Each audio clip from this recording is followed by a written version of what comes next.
Yo, what's going on, GBA fans? I'm Ben, and I'm joined with a different co-host today. Introduce yourself. Yo, what's going on, you GBA type people? It's Salt here with Power Rankings. Yeah, so Melon had to take the week off due to finals, but he should be back next week as usual. Now, without further ado, let's just hop right into both of our number 16s and Deathly. Yeah. Oh boy. Deathly really just hasn't been playing well. His team really doesn't pull out his strengths either. And you can see it in his gameplay. From this past week, he played solidly, and he almost won. But he's the Atlanta Falcons of this and chokes hard. Yeah, so this certainly was an interesting game. Deathly hasn't uploaded his side yet, so we can't go into as much depth on him as we normally do. But I think we still have enough to go on to talk for quite a while, and I'm about to talk for like a minute straight, so bear with me. Mm-hmm. So, I don't think anyone expected that Deathly would almost beat Lars, and I don't think Lars expected that he would win that game there at the end, but, well, Deathly pulled the Deathly. He made a good read with his Mega Aggron and predicted Lars to make the aggressive switch into Landers on the Earthquake. He just got to bopper right there with the Avalanche. He didn't need any more chip on Jirachi anyway, since, as we saw, it was in range of Nihilego at that point. Not sure if he knew that Avalanche was a no-drawback play in that regard, or if he just got lucky with the health that Jirachi was sitting at. And I can only assume we should be crediting his front office with the expert build Nihilego set, since I don't think he builds on the teams himself. And funny story about that, actually. Oh boy, here we go. So, my good friend Immortal Mets used to build teams for Deathly, and they were good because Mets is literally a top 30 player in the format. But since Deathly just took all the credit for the wins himself, and he never shouted at his front office or anything, Mets stopped helping him. And ever since then, his prep and play has just been so lackluster, as we've seen this season of the GBA. Yeah. Yeah, so I just thought that was a funny story. All right, back to power rankings. So, the Nihilego set. It was cool. It let him get a surprise kill with the Jirachi, and with the help of some RNG, it was able to kill the Azumarill with living the Aqua Jet on the Sliver, getting the 10% Sledge Wave poison off. But this is where the positives end for me. Sock, do you have any other positives you want to add in before we address the elephant in the room? That's all I can say is just, he tried. He was in a good spot up until the turn. And if you guys haven't watched the battle, be sure to watch it, because this turn, if you're listening to Lars' commentary, which is hilarious on ×2 speed, by the way, it just makes no sense whatsoever, and I really am excited to see what he uploads so he can explain this play. Yeah, I'm kind of surprised he hasn't uploaded, or I'm kind of not surprised that he hasn't uploaded yet for, like, well, yeah, obvious reasons. Well, I'd say it's about time we talk about that play with Kirim White. So, just for a bit of context, Lars had just killed the Tapu Fini with his Mandibuzz, which is a little bizarre in its own right, but after that, Lars was still down 3-2. His last Pokemon was Deoxys Attack, which is very, very strong, but he can't kill the Flygon from the health that it's at, so at that point, Deathly can just send in his Kirim White, and he can click Ice Beam, and he just literally wins. If Lars stays in, Mandibuzz dies, and then he can just beat the Deoxys with either his Flygon or his Colbur Gothitelle. If Lars switches out into the Deoxys on the Ice Beam, I ran the calc just for fun, the Ice Beam kills it 2 times over, and then of course... Deoxys falls to a stiff breeze. It's like base 20 HP, base 20 in both defenses. A quick attack from a Furret kills it, just saying. Does it really? Yes, of course. It's Furret the god, let's be real here, come on, man. It's That's incredible. Furret the goat. Yeah, so the Ice Beam would kill the Deoxys 2 times over. Yeah, it would just... Clicking the button just wins him the game, but he clicks Roost. He said it was to stay out of range of low kick, but then the U-turn from the Mandibuzz puts him back in low kick range, and the Deoxys comes in for free, it kills the Kyurem, then Deathly's last 2 Pokemon are the Gothitelle and the Flygon, and those eventually get 1v1'd by the Mandibuzz, and Lars pulls out the win. That Mandibuzz was such a good set, though. Yeah. But we'll get to that when we get to Lars. Yeah. But I think that was quite possibly the worst choke I've ever seen in the history of the GBA. Yeah, I would be inclined to agree to that. Alright, so you have anything else you want to add on? Sock. Wait, we're back. Sorry, my Welcome Discord back. just crashed for a second. Cool. So, do you have anything else you want to add on? Or No. Alright. That Discord crash was about as good as the season's going for him. Hey! Alright, well, I guess now we can move on to both of our number 15s in Kyle. Oh boy, can I take this first part? Go for it. All right, so Kyle, in like the never lost thing is cool and all until you hit the GBA, and you haven't done anything. Like, your play is about as efficient as a man with Parkinson's trying to eat a bowl of soup. Like, you said in your commentary that you, quote, fucking hate Ubers, end quote. Like, if you aren't able to adapt to the new format, you become extremely stale, and you're staying at 15 until you can prove that you are going to adapt. I think something hilarious about how he said that he doesn't like Ubers. At that point in the game, I believe that Tup's Greninja hadn't even hit the field, and he didn't even bring his Shaman Sky. Mm-hmm. Yeah, so yeah. I don't really know about that one, Chief. Mm-hmm. It's like, like, you have Ubers of your own, to that simple fact. And you're not using them very well at all. Yeah, and I think we discussed this, Melon and I discussed this during the post-draft power rankings. His Ubers are Protean Gren and Speed Boost Blaziken. I feel those are two sort of subpar Ubers, whereas he could have gotten, like, something kind of broken. Which, let's remind ourselves what didn't go drafted. Lunala. Also, Audon. I believe Magirna was still on the board at that point. It was. Like, yeah. Like, you could have done so much more with your team and put yourself in a better position to use Ubers.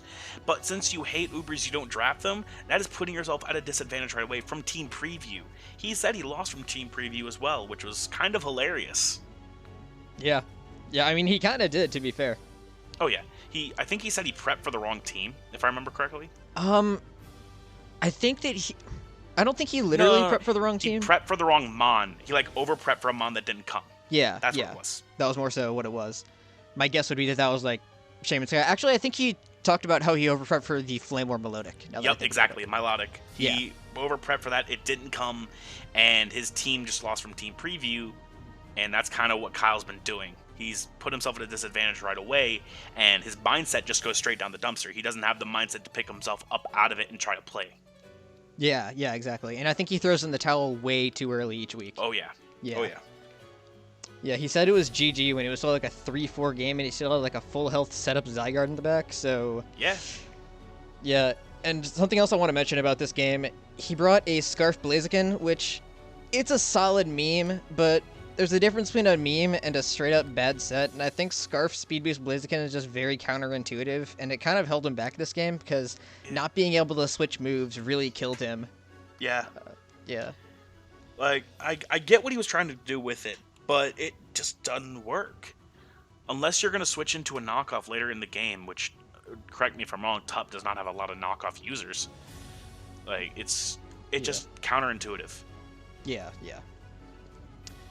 Alright, so I guess now we can move on to... Want to go to your number 14, my number 13? In Danza, sure thing. Yep. Alright, so Danza, first and foremost, I know Danza could easily be a top 5 player in this, but I feel like he just hasn't been able to prep and play as much. Now, looking at this past week, he played fantastic. The Gengar was superb. Making the plays with Palkia that he did was alright. I don't understand him saying on a possible Scarf Xerneas, but that's neither here nor there. I think... Well, I'm certainly glad Danza was finally able to pull out a win. I knew it was coming eventually. Like you said, he is definitely a great player. But I think what's been holding him back is just his team. I think I've mentioned this basically every week, but he has to prep and play so perfectly if he wants to win. And that's what he actually did this week. Yeah, he scouted for the Scarf Hydreigon with his Kommo-o. Once he saw that it wasn't Scarf, he knew that a well-played Mega Alakazam just went in. Kommo-o goes down. He goes into the Genesect to fire off the freest U-turn of his life. He goes right back out into the Alakazam on the Tentacruel. This time he knows that the Hydreigon dies a Dazzling Gleam, so he clicks Future Sight on the Switch. That puts pressure on the Fortress. A couple turns later, that gets chipped. He gets rid of it sturdy that way. Palkia comes in, just starts clicking buttons. It was poetry in motion, to put it in words. Like it was simply fantastic, as a former analyst once said. Shout out to Gregulator. But like the Habanberry on the Como was super nice tech, and it sucks that Necro did miss that second Draco, because it would have put a little bit more damage onto the Como and it would have kept him out of Dazzling Gleam range, which kind of sucked but was good for Danza. So it depends on which side of the ball you're on there. Yeah. So Yeah, I feel like Danza prepped and played super well, and yeah, he finally was able to have a game where everything goes right, and he doesn't have like one misplay or one like super hacksy turn or anything. Yeah. But basically, I think he's a much better player than his record and rank would otherwise suggest. But I feel like I've got to put him at 14 still because, again, that team is just staying the same. Yeah, it's not the fact of the matter that, like, oh, he's a bad player. No, this season he's not playing well. Remember, he was the winner of GBA Season 1, so he's a dang good player. It's just he's not playing well this season. Yeah, exactly. All right. So now we can move on to... Want to do your number 12? My number 12, your number 13? Which would be Nate? Sure. All right, cool. So, Nate, you want to take this one first? Sure. So I don't think Nate prepped or played that badly this week. I think the reason he lost was because, like, he played Leo, and Leo has a busted team, and Leo's a really good player. Yeah. Indeed. He did prep outside the box with the Rain Dance Tornadus, and he was able to get the Ferrothorn out of the way, so the Seismitoad can kind of just go ham later, so that's cool, but he wasn't able to get rid of the Snorlax, and that's what really cost him there at the end. As we saw, the Snorlax could just sponge the Hydro Pumps like a champion, then he could just like keep healing up by recycling the berry. Like, I liked Nate's prep, but when he sacked the Terrakion so early, he just didn't have enough ways of dealing with the Snorlax, and I think that's basically why he lost this game. Yeah, literally that. Like, he was going up against a top 3 battler in this league, and he played fairly well, and it was such cool tech for the Swift Swim Seismitoad. Like, it put in work, too, if that Snorlax went down, and that is the biggest if you can put on the screen. Like, Nate's getting better, and his play and prep are showing it, and he's starting to understand how he can play it. He's using it effectively, and honestly, it was a really cool game to watch from his perspective, as you could see all the moving parts starting to get together. It was really, really cool. Yeah. So I think that Nate can bounce back still. I believe he's in the sort of subpar division, so I think he still has a shot at playoffs at 2 and 3. Yes. Yeah. He would have to play extremely well to get out, but we've seen weirder comebacks. Yeah, and Nate's proven that he's at least competent, so... Yeah, at bare minimum competent. So we'll see where he goes from here. But I don't think his rank...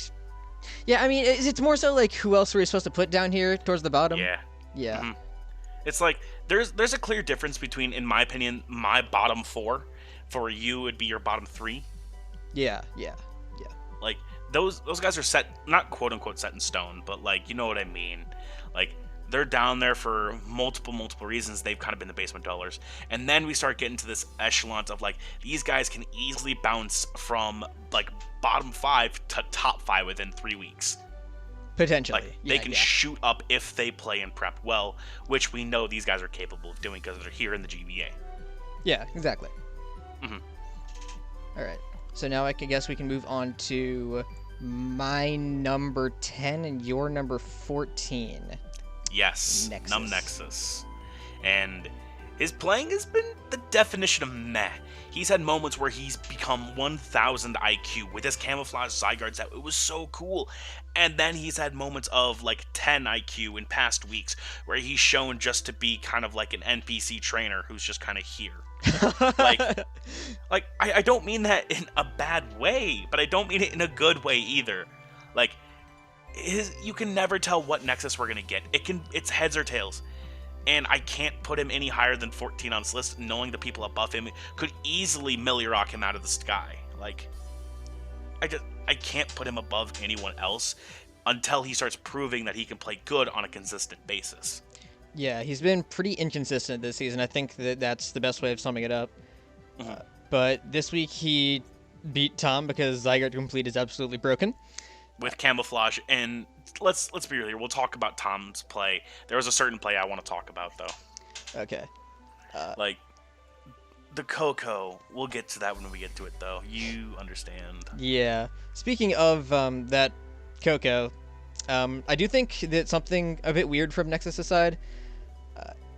he didn't continue to set up coils in front of the Coco that was locked into Wild Charge, Yeah.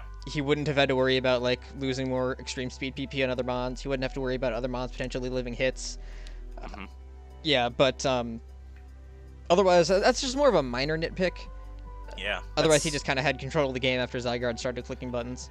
Oh, absolutely. Yeah. Like, Zygarde clicked Camouflage, and I'm like, oh boy, this is going to be a wild ride, Tom. And lo and behold, Camouflage put into work, and then when it got into Daddy form, it just went ham sandwich. Yeah. Yeah, I want to see more consistency out of Nexus, though, to put it in short and sweet. We see more consistency out of him, I'll rank him higher in mine.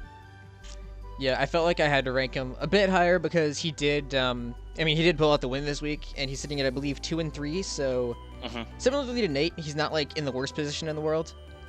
Yeah. All right. So now I guess we can move on to both of our number 11s and GoldOA. GoldOA. Yeah. I want to say so much about, like, how the team and how everything, but, like, he got 6-0'd.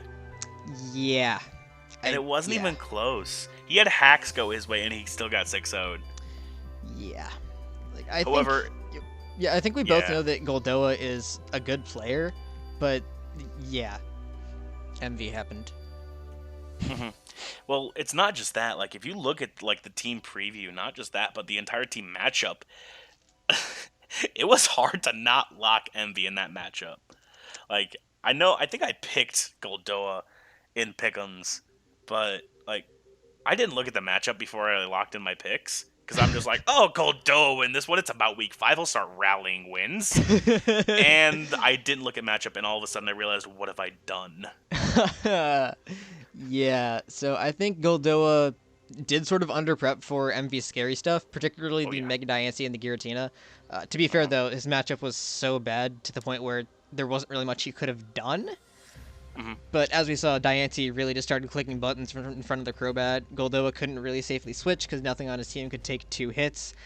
It was just kind of painful to watch. Like, despite being 1-4, I still think GoldOA is a good player, and I think he still has a shot to win his division. He has a shot. Yes. He has, I'm going to say it, the weakest division. There's no truly weak division in the GBA. All these coaches are fantastic, and easily, if we reshuffled the drafts, each of these coaches could be in completely different places. But there has to be one weakest division, and good for GoldOA, kind of. He's in that division. And at 1-4, we've seen the classic GoldOA counter rack, where in the D-League, he just went on a tear.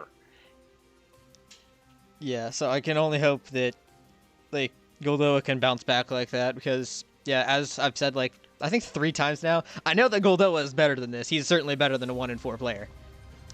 Yeah, but there's really not much else to say about this game. MV just happened. MV outprepped and outplayed him, and GoldOA really just lost from matchup. Very much outplayed. Like, he went into his GoldOA here went into his Donphan on a Moonblast. It didn't make sense a whole lot because you could have went Vaporeon, but then Vaporeon got toxic, and so it wasn't able to reliably like bulk, if that's the correct word you want to use for just be a bulky mon. So a lot of the plays just didn't end up making sense. Yeah, and well, to be fair, there wasn't much he could have done in that position anyway. This is true. Yeah. All right, so now we can move on to my number 12 and your number 9. 9. In Tom. Yeah. First things first. You can check the bottom screen to see what type the Pokemon truly is, because the camouflage will show on the DS, hey, it's a normal type now, or hey, it's an electric type.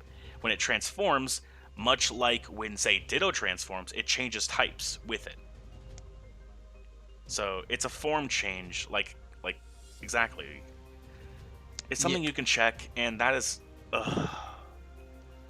it's just, Yeah, well, that happened. Yeah.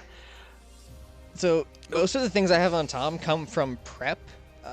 So Tom said that Mega Lucario had a bit of a rough matchup with the combination of like Rotom Heat and Mega Venusaur, Buzzwole, Uxie. but like it's still a Mega Lucario. I ran the calcs, and a +2 Mega Lucario just rips this team apart, especially considering it naturally outspeeds everything barring Scarfers. And if he wants to get those Scarfers out of the way, he can just like set webs with his Araquanid, and boom, they're not an issue anymore. I think defensive Buzzwole was the only real thing that could take a +2 hit, but that's just one Pokemon, and Mega Lucario is an absolute beast, and I think it should have come to this game. I looked at a special version, but I think physical would have still been the call, despite the annoying Buzzwole, Swords Dance, Close Combat, Meteor Mash, and maybe Hidden Power Flying, honestly. Honestly, like, it might kill. Like, I love Buzzwole, and I've used that Pokemon just a few too many times. But, so, Hidden Power Flying from a lot of mons will chunk it, but that's a Mega Lucario. Yeah. Like, there's a bunch of mons. There's, like, the good tier, and then there's Mega Lucario tier. Yeah. I ran the calcs, and I think that this Lucario set would have just torn Nexus' team apart. The only thing really stopping it would be the Mimikyu, thanks to its disguise, but that's not hard to break, and just, like, switch out into something else, break it, go back into Lucario. You probably live like a neutral play rough too, because that's what it'd be able to do. Since you're steel type, it's neutral. And Mimikyu at I think it's base 90 attack normally is not going to kill with just a neutral play rough. Yeah. So you can bullet punch into it twice and just destroy that thing. Yeah. I think Lucario would have been a great bring. Just my 2 cents. Oh yeah. But, absolutely. The Gliscor was really cool. I love that prep. Him not looking at the generic, defensive Gliscor. Him looking to bring something that's a little bit unexpected that can work in a matchup. I do enjoy that. And I think with a little bit of creativity, he'll be able to bring one of these and it'll just completely astound whoever he's facing. It could be one of our top 3, and he could stun him. Yeah. In terms of what he actually brought, though, I feel the Scarf Coco wasn't really necessary. No. Yeah, I liked that it was physical, and I think that was a nice bring, but I don't like that he would have to lock himself into Brave Bird predicting the Venusaur to switch in, especially considering Nexus could just as easily switch into the Rotom Heat.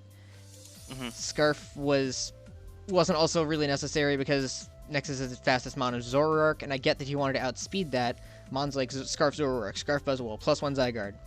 But I don't think it was so important to the point where he had to lock himself into those moves when Nexus could switch into a variety of different mons. Yeah, and one last thing about his prep. I'm just kind of nitpicking at this point, but the Cloyster EV spread really hurt me to look at. Cloyster has an insanely high base defense stat, so investing into it doesn't do much, but giving it a boosting nature would be fantastic. Instead, Tom ran the boosting nature and the significantly lower attack stat and ran 252 investment into the defense. I'll probably pop the optimal spread on screen right now, but yeah, that just made me sad. Alright, yeah, nitpicking is done. Sad panda. Yeah. But yeah. I fully expect Tom to bounce back. He's at my number 9 for a reason. I think he can literally just straight run through because his team is crazy and I love it so much. But we have to see better play. Yeah. He has that Mega Lucario, Weavile, Tapu Koko offensive core is just absurd. But he's sitting at 2 and 3, right? Yeah, there's so many 2 and 3 coaches. It's nuts. Yeah. It's nuts. Ha. Hey, finger guns. Okay, cool. So now I guess we can move on to, I believe, your number 10 and my number 8? Yep. And Tup. Tup. Tuppleton. I just want to say this first. I was wrong about Tup. First things first. I was wrong. Okay. Now, if you've listened to the pick'ems at all, you would understand I was bashing on Tup for the first 3 weeks. And then he beat Envy. And the lost audio that happened in week 3, I said I was wrong, and Tup played really well. But of course that audio got lost, so Tup doesn't believe me. He's been playing really good. Given he did play the number 15 person on our list this week, but he still played really well. Yeah. So he's taken down some serious competition. But yeah, I think Tup, like you said, I think he did prep and play pretty solidly, and that was basically all he needed this game. Yeah. Kyle's prep was sort of lackluster this week, so as long as Tup kept the Latias healthy for the Blaziken, he could pretty comfortably clean in the late game with Zeraora and or Diggersby. He kept the Zero Aura as a sack, which was handy at the end of the game to see what Kyle locked himself into with the Blaziken, giving him a free switch into the Scizor to clean up the game. There's not really much else to say about this match, I feel. Tup just kind of out-prepped and outplayed Kyle. Wasn't anything too fancy. I don't think. Yeah, and I don't think Tup's performance was particularly outstanding, but he certainly didn't make very many mistakes, and for that I got to give him credit. Yeah, he played near flawless Mons, and like you said, keeping the Zera Aura healthy to sack later was exceptional. Not a lot of people are going to want to keep that because, especially with differential being thrown around right about now mid-season, people are going to start trying to save as much of it. But for Tup to be able to freely give away Zera Aura for the information for him to win the game was such a good play. Yeah. So I think Tup is probably one of the best of the bottom 8 right now. But I would say that, yes. Yeah. Another one that is debatable is my number 9 and your number 8 of Necro. Yeah, like, Necro did not play exceptionally well this game, but that's because the prep really wasn't there, in my opinion. Yeah, I agree. Like, the subplay on Xerneas would have worked a lot better if he swapped out, but he didn't. And he said in his own commentary, like, Scarf Xerneas absolutely destroyed here. And it would have put in a lot of work. He made some nice plays, but the Draco miss near the beginning really didn't help him. And, like, however, he did show that he knew what went wrong, so he can improve himself on those select areas to try to maybe not let RNG focus miss get in the way too much. Yeah. I feel like Necro just kind of got out-prepped this week. After watching his side of the game, I don't think his prep was bad. I thought it was totally fine for Danza's team, but like you said, the Xerneas not being scarfed really did hinder him. He didn't know, of course, that Danza wouldn't bring the Heatran, and that was kind of the main reason why he didn't bring Scarf in the first place, because he didn't want to have to lock himself into a move while that thing was still around, because that could cause a bunch of mind games, and that's no fun for anyone. No. Yeah, and I don't think he made any, like, very many strange plays. No, he pretty straightforward. He made, I think, 1 or 2 predictions, but he made a lot of safe plays. Yeah, I think the only strange play was trying to set up with Barbarical turn 1, but I don't think he was going for the sweep. I think he was just trying to start crippling things.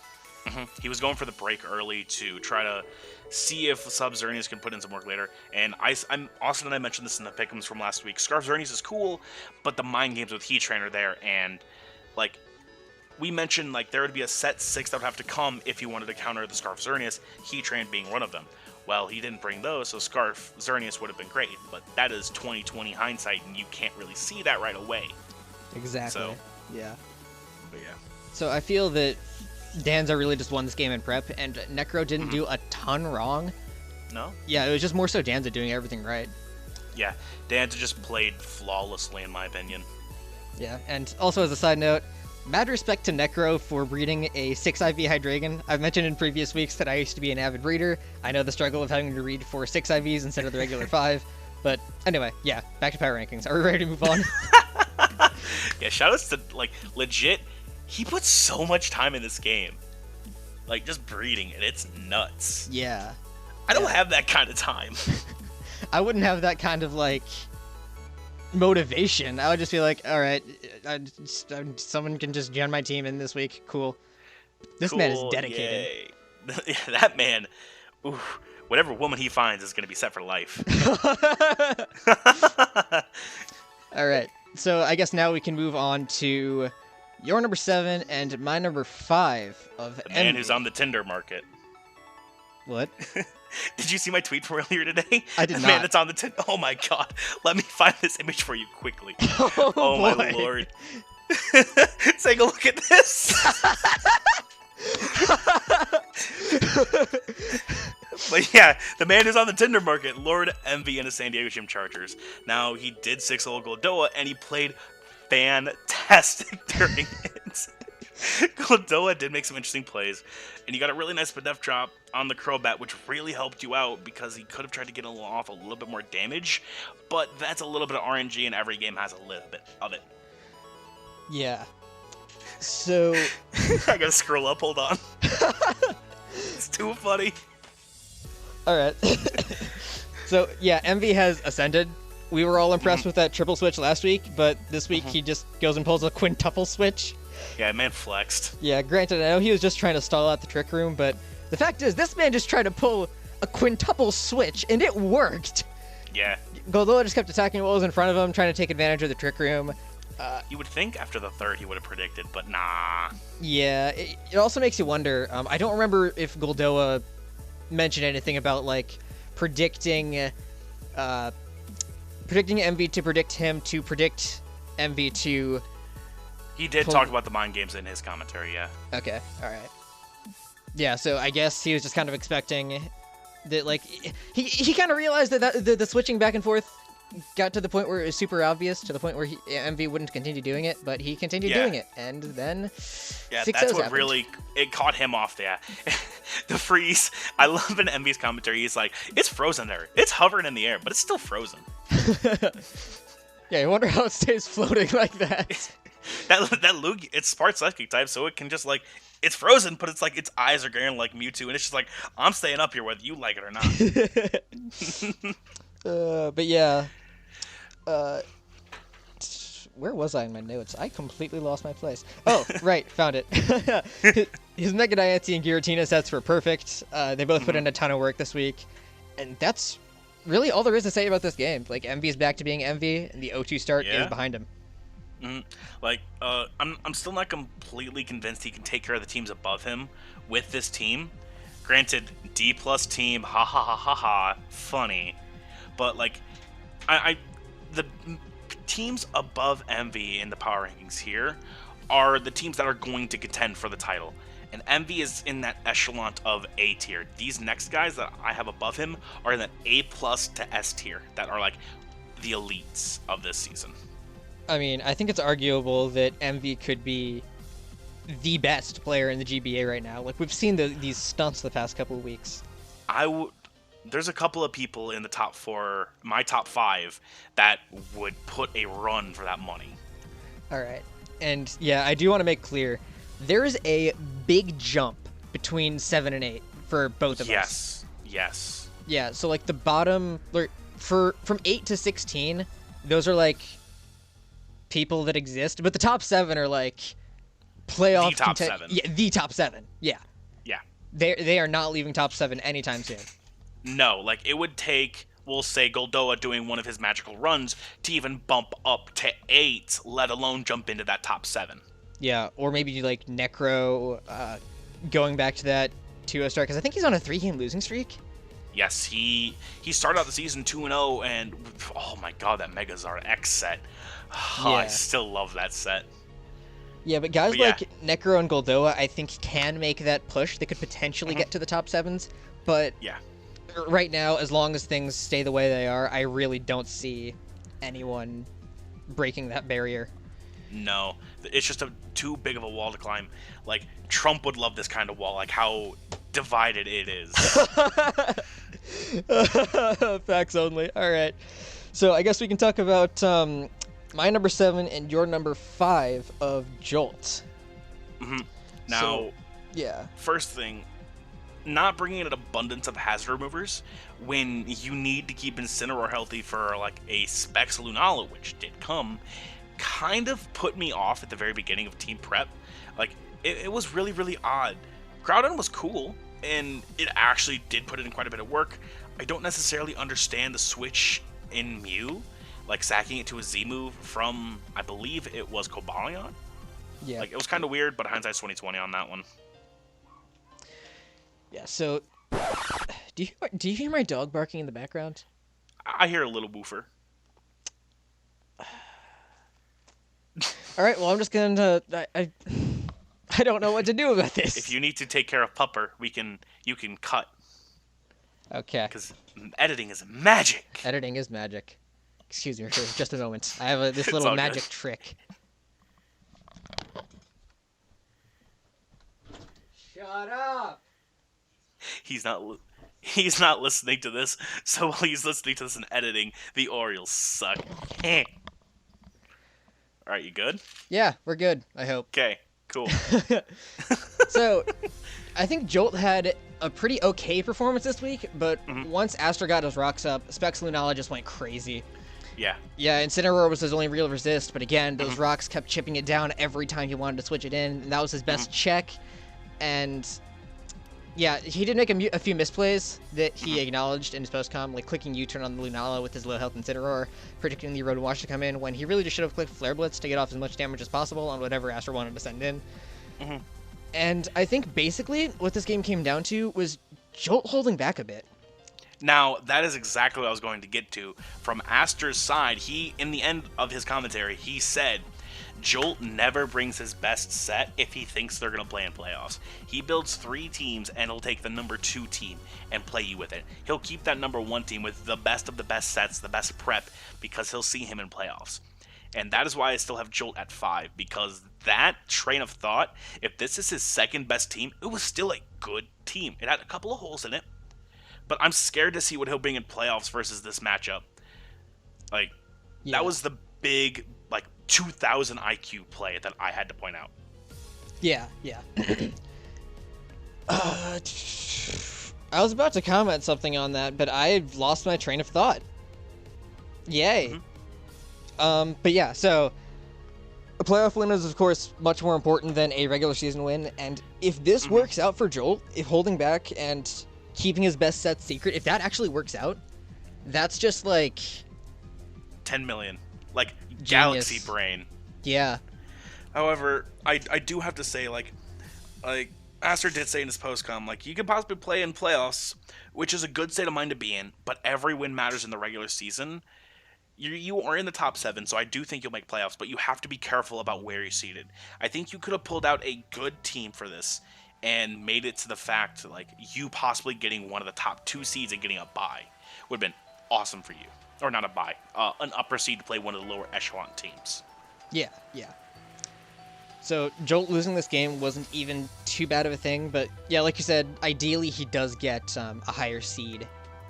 And now he's sitting at, I believe, 3-2, so he's just got to make sure not to accidentally choke away his lead. I don't even think he has the lead in this division, does he? No, he's down 1 game, I believe, to your number 1, I believe. I could be wrong. Yeah, that sounds right. But yeah, so we'll see if this 10 million IQ play of holding back ends out working out in the long run. If this is the 10 million IQ, this puts MV's quintuple switch in the dumpster. Absolutely. This puts a match, it sets it on fire, and throws a little bit of gas in there. Like, it just is crazy. Okay, so I guess now we can move on to, wow, this is where our lists really start to differ. You want to do your number 4, my number 3 of Leo? Sure. Cool. So I think Leo did everything right this game. Exactly. Yeah, he got rid of the Terrakion, he made the aggressive play with the Darkrai, and stayed in on Nate's double from the Sylveon back into Mewtwo. He wore everything down to a point where Snorlax could comfortably to a point where the Snorlax could comfortably win. And I don't really think he did anything wrong. Sure, he made the over-aggressive play by clicking Sledge Bomb on the Mewtwo with his Darkrai, predicting the switch back into Sylveon, but he still had the Scarf Marshadow in the back, so that wasn't really an issue. And similarly to what I said about Randy last week, Leo's team is so broken that if he just continues to prep and play well, it could really just carry him to the championship. Absolutely. Like, this is just a crazy team. One of my favorite things, though, like, getting rocks up on Sylveon was such a ballsy play, but I completely understand it because it was getting rid of the Sash on Galvantula if that was there. And like you mentioned, the Snorlax was so cool. It won you the game, and I love seeing cool Snorlax sets, and I'm glad he's putting it to good use. Not to mention, Marshadow got hit with a quick attack from Sylveon. My favorite moment from the entire match was great. That might be, like, one of the best moments of the season. Yeah, like, put that in top place for this season. Like, just, it was so, I loved watching hilarious. That. Yeah. I saw that happen. I'm like, can this just crit kill, please, just for the meme? Unfortunately, Sylveon's attack is way too low, and it's a base 40 quick attack. It has the base, I think it has the base physical attack of Buzzwole's special defense, if I'm not mistaken. Like, it's like 60 at max. 60. It's either 60 or 65. Yeah, something like that. I think it's 60 because it's 65s in defense. Okay. Because evolution's all of the same numbers, it's just mismatched. Yeah, exactly. But yeah. Yeah, so Leo just kind of like clicked buttons with his magical Snorlax. And then wins happened. That's kind of a way to sum up his entire season now that I think about it. Except maybe not with Snorlax specifically, but he just kind of clicked the magical win button each week, except for when he played Envy. Yeah, it's like, hey, look, it's Marshadow. It's also named Win. Push the button. Push the button. Push the button. So now we can push the move on button, and we can move on to another number of person that we ranked. Do you want to go to your number 6, my number 2? Sure thing. So, your number, my number 6, your number, Randy. Yes, hello, Randy. Yeah, Randy. I have him up here for a couple of reasons. Like, he ended up taking his first loss, but the biggest downside of this game was all the hacks not going his way. Like, if you watch the first couple turns, if he got even one of the small chances of hacks to go his way, then the game is completely shifted. Getting the burn on a Scarf Mamoswine means that end game is completely different, and he can win that one. Like, and Wob with the Custat D-Bond was really, really cool. I feel like he could have seen the Destiny Bond coming, because like, I think that was a real game-changing turn, actually. Oh, absolutely. Yeah, so Aaron sent in the Wobbuffet on the Infernape for the revenge kill, and Randy had to have known at that point that Aaron had something up his sleeve. Oh, absolutely. Yeah. You don't just bring in that on that because you don't know if it's physical or special. So, yeah, you're just playing a mind game at that point, unless he has something up his sleeve. Aaron knew magicians, man. Yeah, and Aaron knew that he was Life Orb. He wasn't like choice locked into Vacuum Wave or anything like that. So, if you look at Wobbuffet's very, very limited move pool, the only thing that Aaron could have really done by sending it in would be to do what he did. He clicked Destiny Bond with the Custat Berry. And I believe Encore doesn't work through Protect, so if Randy had just clicked Protect, he would have had, like, the perfect scout. But, yeah, instead he let his Infernape go down, which means that he lost his Vacuum Wave user for the Lopunny, the Mamoswine. He lost his Fire-type for the Aegislash. He did do a pretty good job of handling the Aegislash and Lopunny regardless, but... Oh, yes. If he would have been able to set rocks with his Clefable, he would have been able to nullify Rayquaza's Focus Sash and make it unable to set up. And that Sash proved to be a huge problem for Randy at the end of the game. Had he, like... I'm kind of wondering if he would have been able to set up rocks there with Clefable in front of the Lopunny if he still had the Infernape around, or if it was, like, out of range of Vacuum Wave at that point. I'm not sure. That would be something we have to calc. Yeah. But regardless, if he would have found a way to set up those rocks, yeah, the game would have been completely different. Yeah. So many things could have went differently if just one play went different. But because the turns ended up in such a specific line, like, it's the one at, like, the 14 million, whatever Doctor Strange says in the Marvel movie. Like, because it all ended up in that way, he did end up taking the L in that game. However, I still have my number 2 because that was such a specific sequence of moves that I don't think that happens again. Yeah, so I have Randy at my number 6 because, I mean, like we said, the top 7 are, like, all so insanely good to the point where, I mean, someone has to be number 6, someone has to be number 7, so... Yeah, the power scaling is crazy. Yeah, I just felt like Randy, like, even though this was his first loss, I feel like it's hard to put Randy above guys like Envy, Leo, and, well, everybody else above him. Yeah. Yeah. All right. Who haven't we talked about yet? We've kind of gone all over the place here at the end. I think we haven't done Aster, Aaron, and Lars. That sounds right. All right. We want to do Aster, since he's, I think, sure thing, recognizably our lowest of them. Yeah. So I'll let you start. All right. Aster. Yeah, Aster's the Jolt killer. To quote Melon, he had a clear game engine plan this week. The TTM killer is at it, dude. Yeah, he wanted to set rocks to pressure the Incineroar, then he just started clicking that shiny Moongeist beam button from his Specs Lunala. Shiny button. Shiny. The Scarf Rotom was a nice spring to... oh yeah, absolutely. Yeah, to pressure Jolt's team, forcing him to make hard reads like going straight into the Groudon on the Water type, like on the Volt Switch, of course. Rotom and Lunala got stuff out of the way for Cobalion to clean in the late game, and yeah, Aster really just played this game beautifully. Oh yeah, he played this about as flawless as you can get. The Muse Swack, like I covered in Jolt's side of that, was a little weird, but it ended up just running through. And because he got the crit on Manaphy, he just waltzed right through to the W. Like, he said in his commentary, if he didn't get the crit, he just went into road and clicked Hydro Pump twice and won. And that's a 67% chance of him getting it. So that's like a Focus Blast? You know, it's almost the same odds as Aaron landing that Hypnosis last week. You guys got flack for that. I know. I looked at the comment section. Yeah. Math. Yeah. That was an interesting topic to cover, but that's in the past. Let's move forward. Fantastic. And as Philip DeFranco once said, let's just jump into it. All right, so now we can move on to your number 6 and my number 1 of Aaron. So I made a bit of an interesting decision this week, and I've decided to put the 4-1 Aaron as my number 1 over the 5-0 Lars. I did this because Aaron beating the undefeated Randy is much more impressive to me than Lars squeaking out the win against the winless Deathly. Aaron has had an amazing season thus far. He's taken down guys like Aster, Randy, and he only lost his first game to the undefeated Lars last week, due to the Hypnosis miss, which we've already talked about in depth. And when I look at Lars's season, the only top 7 player he's played was Aaron, and again, he won due to the Hypnosis miss, and or possibly choking at the end by not clicking Rock Polish. Still debatable, but after looking at their schedules, I feel like I just have to give the number 1 spot to Aaron. He's had to play tougher opponents, and this week he took down Randy. He nearly dethroned 2 undefeated teams back-to-back, and I feel like that alone should be giving him the top spot.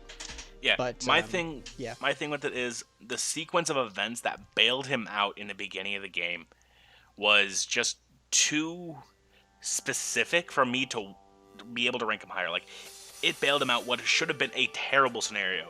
Like, if any of the common occurrences happened, getting a Scald burn, missing a move, like, him...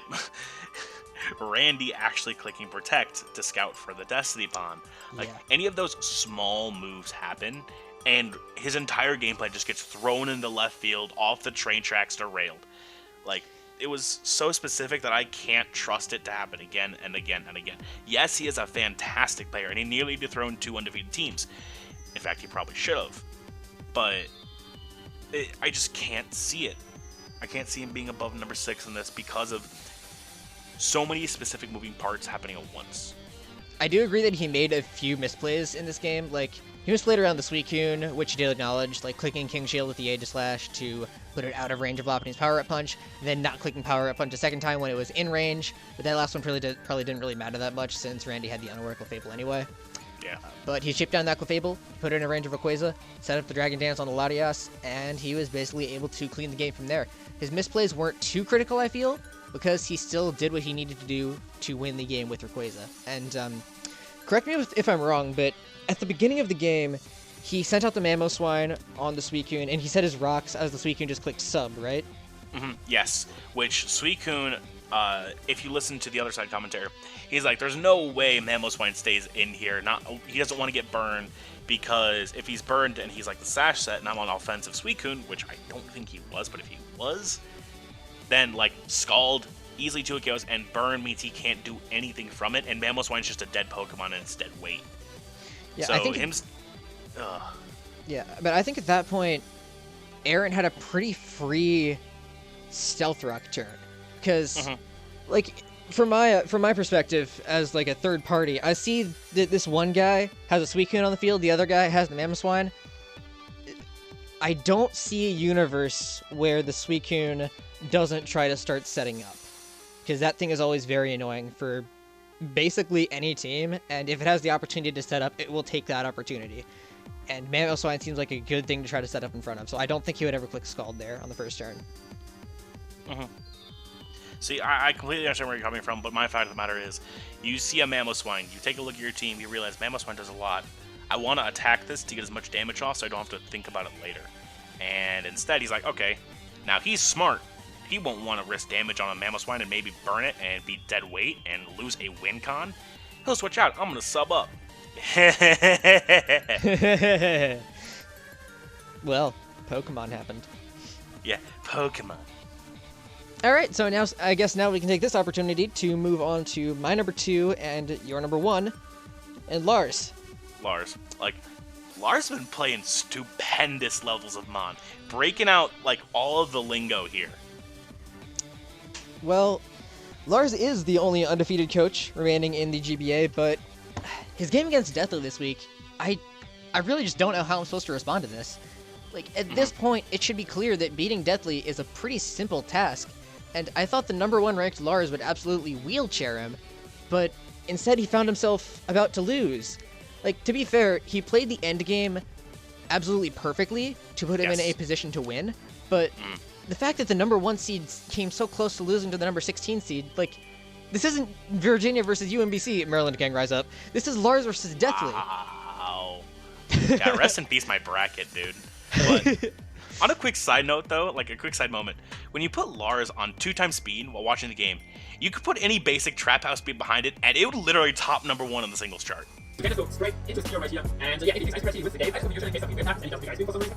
And then maybe switch into my Deoxys, and something happens actually, he does go for Roost, I have no idea why I did that. He does go for Roost, I can just reuse it off, and I get my switch into my Deoxys, and we are back in the game. And again, once again, there's still a shot that we can win this game, even though this was looking very badly for us. We can go to the wake, and play 2 man right here, and yeah, we can just say, okay, kill this, if Deoxys goes to the top tail, then I see Deoxys goes to 5, we get chip we need, can go straight to the OP, and like it's right here, since we go for Roost, we know he goes to because Deoxys has the Roost, and yeah, we kill the Cure right, and now it's only the Deoxys and the Dragon, and the Deoxys, even though I might not be able to kill the Dragon, my man actually can be both of these 1-1. He just goes to the Deoxys first, now he's trying to kill the same, but like right here, he does have the cooldown carry, so we'll go able to let him work off. Yeah, we'll go for his own foul play to kill my Deoxys. But like I said, my Vandal still, it's not as healthy, but we had a shot at beating these last ones 1v1. Since he is not scout, drop tell, I have a good chance of being faster than Vandal than anything. Thanks to M-Speed, but really speed, Vandal is fast enough to get modest angles, so he's not very speed or drop tell. You do want speed, and if you do want speed, get the roots off, and now he does have toxic, you know, he has toxic, this is of course GG, and even though this is race, we apply, so you can't get toxic, but no, he has Thunderbolt, which does close enough to roots, and we have only Vandal, okay, so that goes back, and we are getting faster, we can just go for Raidwood, kill this Vandal, and then only 1v1 versus the Flygon, the only song. I'm just saying that out there, Lars speaks fast enough in his commentaries that when you put a trap beat behind it, it just becomes straight fire. But yeah, for real, he played that end game perfect, picture perfect. He got every turn right that he needed to, and that is another reason to keep him at number 1. He looked like he was down, he was out, but he made the one turn, then he made the next turn, then the next, and each turn became perfect. Yeah, it's just that I feel like there shouldn't be a universe where this game plays out the way that it does, and I can't for the life of me figure out how Lars was in a position to almost lose that. What were his misplays in this game? Maybe he let the Jirachi get chipped too low to the point of being in range of Nihilego. Of course, he didn't know that it was expert belt. That's my big thing. Yeah.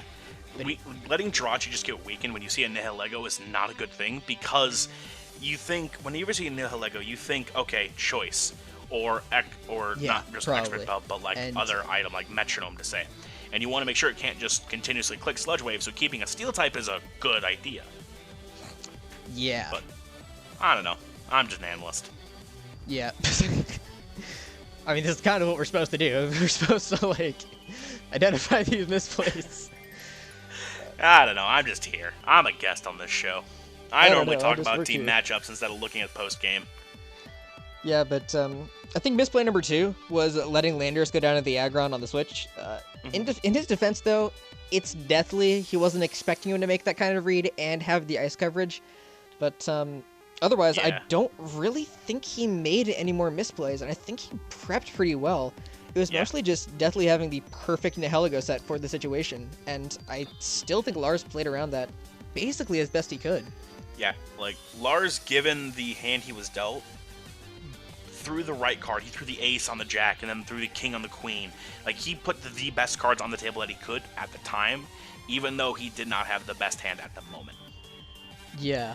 I still just can't figure out how the number 1 nearly lost to the number 16 in Pokemon. Not basketball. But yeah. I don't know how that happened. It's weird. Pokemon is a weird game, but it's a game we love. It's a game we play. Yeah. I mean, looking at Lars' team, though, he's extremely comfortable with his team. Given that near-death experience, I think Lars is going to be a little bit more careful with it.